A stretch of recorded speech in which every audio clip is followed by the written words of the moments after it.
రాష్ట్ర రాజధాని Amaravati core capital పరిధిలో గల 29 గ్రామాల్లోని గ్రామ కంటాల్లో 904 కోట్ల అంచనా వ్యయంతో మౌలిక వసతుల కల్పనకు సిఆర్డీఏ సమావేశంలో ఆమోదం తెలిపినట్లు రాష్ట్ర పురపాలక మరియు పట్టణాభివృద్ధి శాఖ మంత్రి పొంగూరు నారాయణ తెలిపారు. సోమవారం రాష్ట్ర సచివాలయం ప్రచార విభాగంలో మంత్రి పాత్రికేయులతో మాట్లాడుతూ రాష్ట్ర ముఖ్యమంత్రి నారా చంద్రబాబు అధ్యక్షతన 51వ సిఆర్డీఏ సమావేశం రాష్ట్ర సచివాలయంలో జరిగిందని, ఈ సమావేశంలో రాజధాని అమరావతి అభివృద్ధి పనులకు సంబంధించిన పలు నిర్ణయాలు తీసుకోవడం జరిగిందని ఆయన తెలిపారు.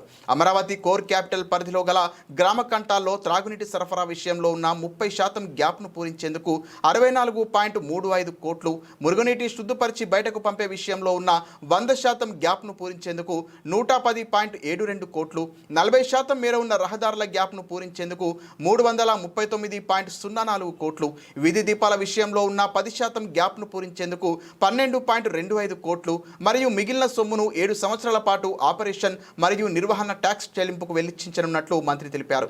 ఈ నెల 21వ తేదీన జరగనున్న క్యాబినెట్లో ఈ పనులకు ఆమోదం పొంది వెంటనే టెండర్లను పిలవడం జరుగుతోందని తెలిపారు. పాత్రికేయులు అడిగిన ప్రశ్నకు మంత్రి సమాధానం చెబుతూ మార్చి 31 కల్లా దాదాపు 4000 గృహాలను పూర్తి చేసి అధికారులకు అప్పగించడం జరుగుతుందన్నారు. వచ్చే 3.5 ఏళ్లలో ప్రధాన రహదారులు, వాటి అనుబంధ పనులను మరియు 2.5 ఏళ్లలో లేఅవుట్లలోని అన్ని పనులను పూర్తి చేయడం జరుగుతుందని మంత్రి తెలిపారు. 51వ అథారిటీ మీటింగు ముఖ్యమంత్రి గారి ఆధ్వర్యంలో జరగడం జరిగింది. ఇందులో అనేక విషయాలను యాక్చువల్గా డెసిషన్స్ తీసుకోవడం జరిగింది. వాటిలో అన్నిటికంటే ముఖ్యంగా ఏదైతే అమరావతి క్యాపిటల్ సిటీలో 217 చదరపు కిలోమీటర్ ఏరియాలో ఏదైతే గ్రామ కంటాలు ఉన్నాయో ఆ గ్రామ కంటాల లోపల ఇన్ఫ్రాస్ట్రక్చర్ అంటే గ్రామ కంటాల లోపల ఉన్న రోడ్లు కానీ, డ్రైన్స్ కానీ, డ్రింకింగ్ వాటరు, సివరేజ్ వాటరు, వీటిలన్నిటినీ రెక్టిఫై చేయడం కోసంగా 904 కోట్లతో ఈరోజు అథారిటీ అప్రూవ్ ఇచ్చింది. ఏదైతే 29 గ్రామాలు అంటే యాక్చువల్గా అవి రెవెన్యూ విలేజ్ కింద తీసుకుంటే 25 వస్తాయి. వాటన్నిటిలో కూడా కంప్లీట్గా చేయటానికి, ఎందుకంటే ఇప్పుడు యాక్చువల్గా స్టడీ చేస్తే వాటర్ సప్లైలో 30% గ్యాప్ ఉంది ప్రజెంట్. ఆ 29 గ్రామాల్లో వాటర్ సప్లైలో ప్రజెంట్ 30% షార్టేజ్ ఉంది. అదేవిధంగా సివరేజ్ ఏదైతే యూజ్డ్ వాటర్ ఉందో దాన్ని ప్రాపర్గా ట్రీట్ చేసి బయటికి పంపించడంలో 100% గ్యాప్ ఉంది. అదేవిధంగా రోడ్స్లో 40% రోడ్స్ గ్యాప్ ఉంది. అదేవిధంగా స్ట్రీట్ లైట్లో ఒక 10% గ్యాప్ ఉంది. వీటన్నిటిని కూడా యాక్చువల్గా సిఆర్డీ యాక్చువల్గా స్టడీ చేయించింది.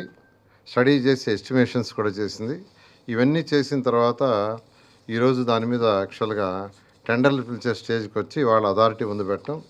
అథారిటీ దీని మీద వాటర్ సప్లైకి